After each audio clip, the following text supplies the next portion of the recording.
So now that we've cleared out the King's Gate, there are 3 more locations available to us right now. We're going to go from left to right in case you couldn't tell. The Cauldron. A natural bowl in the cliffs. It was once used for experiments, to learn things that would help the Ura, to help all people. The alchemist turned this learning into destruction when he walked the city under Ahriman's rule. You probably don't think of science when you think of ancient magical cultures, but hopefully now you're starting to get a grasp that this society was something a little special, something of maybe a utopia, and science is an important part of that utopia. It's especially important for people who can't leave this place like Elika to understand concepts from the outside world. So this next corrupted, his name is the Alchemist. And you have to wonder, what did this culture consider alchemy to be? Was it always something that was damned? Something you shouldn't experiment with? Was it a science? Was it magic? And what could an alchemist want from the Dark God? I suppose that depends entirely on what drives alchemy. Perhaps he just wanted access to all this black gunk. Maybe he saw it as a kind of tool, like Play-Doh. We don't want to step in the black gunk, by the way, in case you couldn't tell by the way it reached out at us. The geography of this place really is something. It would take a very resilient and determined people to make a city here. And it seemed like they used to thrive in it as well. Like all things, though, resilience can fade.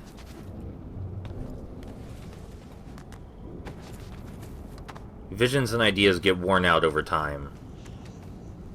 It's not uncommon for people to lose perspective of the original objective of their society. Now granted, most societies are not built around stopping a dark god from escaping, but it seems like there was a lot more here than just that. But if you can't make people feel it anymore, it doesn't really matter if they remember it. It makes you wonder whether the decline was a result of Ahriman's ruling last time, or just a result of people being people. The fertile ground is up on that plateau. We can use the vines to get up there, then make our way across. Make our way across to what? Let's find out. What are all these pipes? When Ahriman took the city from the Ura, the alchemist conducted his experiments here. He used prisoners to build these things, and as subjects for his experiments.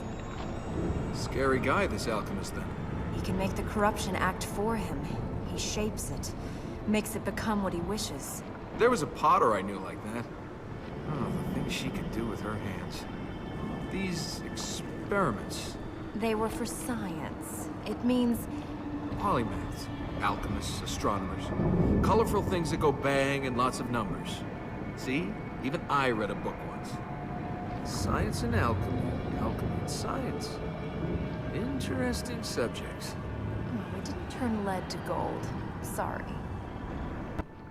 Leave it to the prince to inject both sexual innuendo and greed into almost any situation. It's kind of his special talent, really. It's the alchemist. I think we just lost our way out of here. If we can't keep above the corruption, we'll lose more than that. So this black goopy stuff we've been seeing is the corruption, and the alchemist does prefer to work with it, apparently. I can't imagine how many interesting things you could do with, what appears to be the essence of darkness in goop form. But as the name implies, it is living corruption, so touching it at all was probably not a good idea. Try not to get your feet wet. I can understand being curious about its effects on people, but this whole capturing folks to use as your subjects for it, that's not gonna fly. Quick, we need to cross under there. Sure, climb on the roof. It's not like gravity ever killed anyone. So the alchemist seems to be primarily driven by curiosity from what we know about him so far.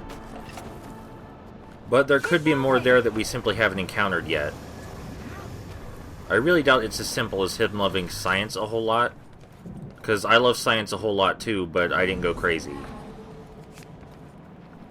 Someone with intense curiosity can actually be really good for society. but it's clear that something went wrong in his head somewhere.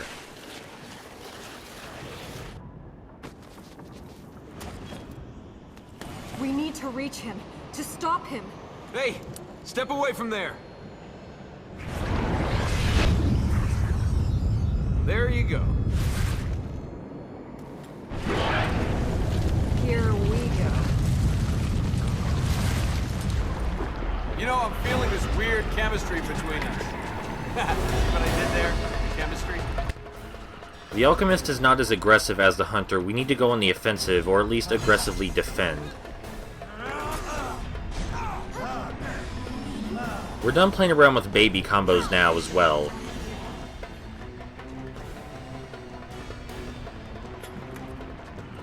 The Alchemist also attacks a bit slower than the Hunter did.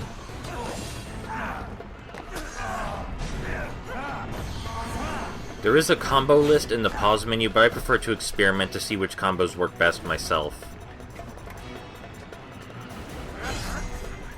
The Alchemist physically sounds a lot more human than the Hunter. Perhaps he's capable of speech and is just not talking to us for whatever reason. Either way, if we're gonna fight him again, he really needs to brush up on his skills before our next encounter.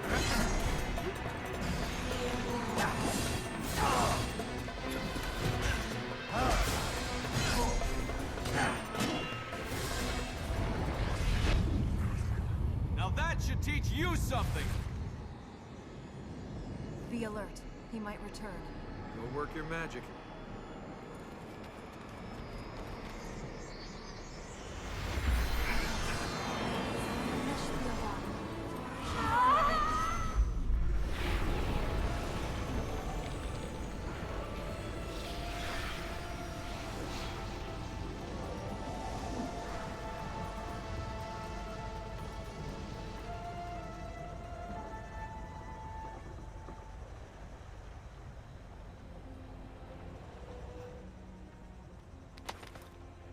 Corruption is gone.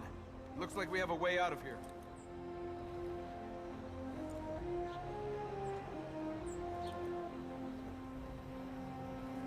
Will that corrupted thing come back here? We're safe. Ahriman can't cast his shadow here now the land is healed. The Ura produce scientists, mathematicians, artists, poets. This was a place the most learned people in the world sought to come to. And now it's this. Well, I think I'd rather face the Alchemist again than have to talk about poetry.